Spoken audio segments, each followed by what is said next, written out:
Assalamualaikum warahmatullahi wabarakatuh. Om Swastiastu, Namo Buddhaya, salam kebajikan. Bapak-bapak, ibu-ibu, mahasiswa, dan semua pemirsa yang ada di rumah. Perkenalkan, nama saya Dr. Muhammad Nasihul Umam Al-Mabruri. Saya berasal dari Universitas Al-Hikmah Indonesia. Pada kesempatan kali ini, saya akan sedikit menjelaskan tentang moderasi beragama. Sebagaimana yang kita ketahui, bapak-bapak, ibu-ibu, dan juga semua mahasiswa dan yang ada di rumah, Indonesia ini adalah negara yang sangat luas, terdiri dari berbagai ratusan suku, dan juga memiliki banyak sekali bahasa. Ada yang menggunakan bahasa Jawa, ada yang menggunakan bahasa Indonesia, ada juga yang menggunakan bahasa Melayu, ada yang menggunakan bahasa Madura, dan itu semua menunjukkan keberagaman yang ada di Indonesia. Dan tidak hanya bahasa dan juga suku kita yang berbeda-beda, namun agama yang dipeluk dan dianut beserta aliran kepercayaan yang ada di Indonesia juga berbeda-beda. Ada Islam, ada Buddha, ada Hindu, ada Kristen, dan juga ada aliran-aliran adat kejawen yang masih dipeluk dan dilakukan, diamalkan oleh rakyat masyarakat Indonesia. Oleh sebab itu, bapak-bapak, ibu-ibu, sangat diperlukan sekali bagi kita untuk menjaga kerukunan dalam bernegara, beragama, dan berbangsa. Oleh sebab itu karena kita memiliki agama yang berbeda-beda, selayaknya kita tetap bisa hidup rukun, selayaknya kita tetap bisa untuk memegang kepercayaan kita sesuai dengan keyakinan masing-masing, tetapi tidak saling membenturkan, tetapi tidak saling memusuhi, dan tetap saling mencintai. Karena pada dasarnya agama itu adalah suatu cara hidup yang mengajarkan kita untuk berbuat baik kepada orang lain. Oleh sebab itu, Kementerian Agama Republik Indonesia memiliki program yaitu moderasi beragama, yang mana program ini mencoba agar para orang-orang yang memiliki agama, orang-orang yang memiliki keyakinan untuk tidak saling menyalahkan, saling menjatuhkan, atau saling bermusuhan, atau bahkan saling melakukan kekerasan satu sama lain. Karena pada dasarnya seluruh agama, baik itu Islam, Hindu, Buddha, Kristen, semuanya mengajarkan kasih sayang dan tidak layak bagi sesama manusia yang beragama, yang berkeyakinan kepada Tuhan Yang Maha Esa, saling mencaci, saling memusuhi, dan lain-lain. Oleh sebab itu, di dalam moderasi beragama, kita sehendaknya harus menjaga 4 pilar. Pilar yang pertama adalah komitmen kebangsaan. Kita sebagai masyarakat Indonesia harus mengakui dan tunduk kepada konstitusi negara kita, yaitu Undang-Undang Dasar tahun 1945. Yang mana negara kita bukanlah negara agama, tetapi adalah negara yang berasaskan demokrasi dan Pancasila, yang saling menghormati agama satu sama lain.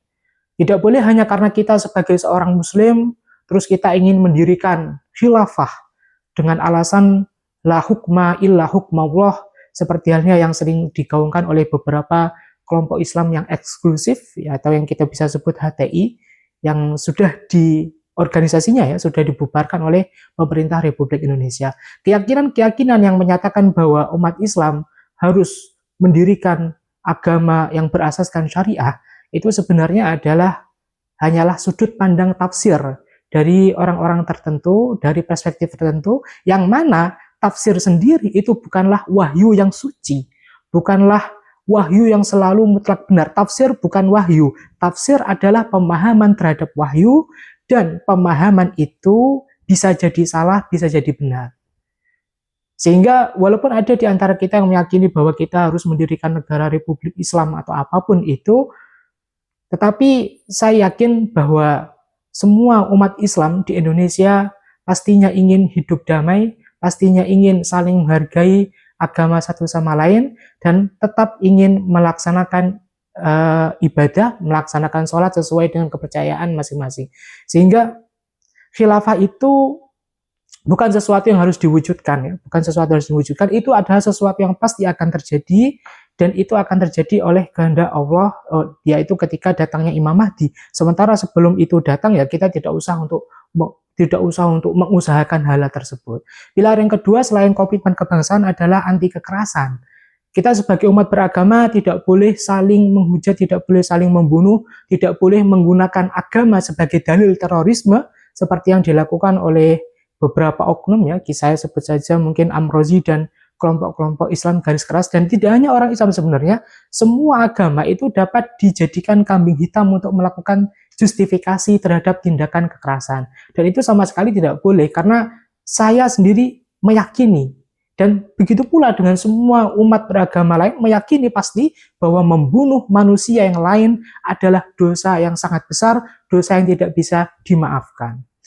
Selanjutnya, pilar selanjutnya adalah toleransi. Ya, ini adalah sesuatu yang sangat-sangat kita perlukan ya.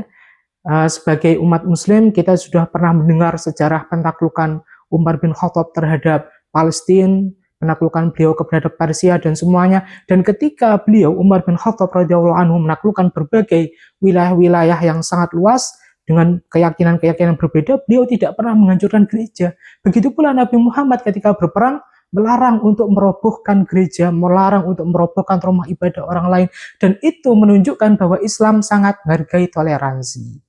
Jadi tidak boleh hanya gara-gara kita meyakini bahwa agama kita yang paling benar, Islam yang paling benar, Kristen itu salah, terus kita memusuhi Kristen atau kita memusuhi Hindu dan Buddha. Itu sangat-sangat tidak boleh. Kita tetap boleh berkeyakinan bahwa agama kita benar, tetapi kita juga harus menghormati apabila ada agama lain atau umat beragama lain yang ingin melaksanakan kepercayaannya sesuai dengan apa yang dia yakini. Kita tidak boleh menghalang-halangi itu. Karena itu memang hak mereka untuk beribadah sesuai dengan keyakinan mereka masing-masing.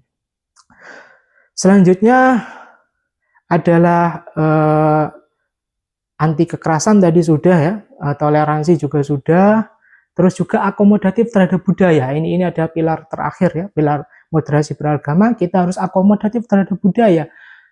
Agama memiliki nilai-nilai seperti agama Islam yang memiliki nilai-nilai universal, dan Islam ketika datang di Indonesia, masyarakat Indonesia juga sudah memiliki adat tersendiri. Moderasi beragama itu mengajarkan kita agar bagaimana kita beragama, tetapi kita tidak menentang adat, tidak menghancurkan adat selama adat itu tidak bertentangan dengan nilai-nilai universal Islam. Makanya ketika Wali Songo berdakwah ke Indonesia, Wali Songo sangat berhasil. Karena apa? Karena dakwahnya sangat akomodatif terhadap budaya. Sunan Kalijogo berdakwah dengan wayang, Sunan Bonang dengan apa itu kayak gendang itu ya, kayak gitulah, dengan alat-alat musik tradisional, sangat akomodatif sekali. Makanya di dalam Islam sendiri ada juga semacam jargon ya, al-adah al-muhakkamah. Ini adalah kaidah ya, al-adah al-muhakkamah.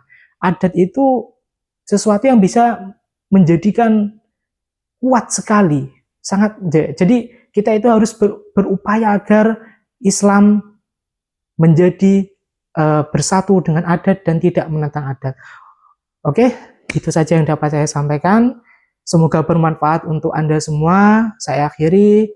Wassalamualaikum warahmatullahi wabarakatuh.